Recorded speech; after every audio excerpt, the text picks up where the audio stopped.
La nuit s'abattait sur le hameau isolé de Montclair. Une nuit glaciale, enveloppée d'un brouillard si épais que la lune elle-même semblait réticente à percer l'obscurité. Jean, un jeune homme d'une vingtaine d'années, rentrait chez lui après une laborieuse journée.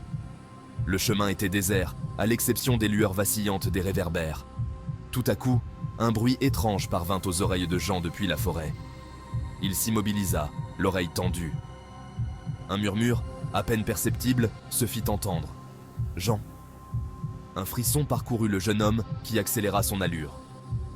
Le murmure s'amplifia. « Jean ! Viens !» Le cœur battant la chamade, il se retourna, mais ne vit rien. Son regard sonda les ténèbres, cherchant la source de cette voix terrifiante. Il se mit à courir, ses pas résonnant dans le silence de la nuit. Plus il approchait de sa maison, plus le murmure se transformait en un cri strident. « Jean, viens à moi !»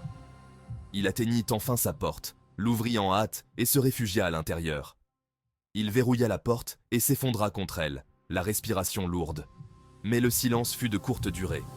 Un grattement se fit entendre contre la porte. « Jean, je suis là !» Terrifié, il jeta un coup d'œil par le judas, mais ne vit rien. Le bruit s'intensifia, devenant un coup violent. Jean recula lentement, les yeux écarquillés par la peur.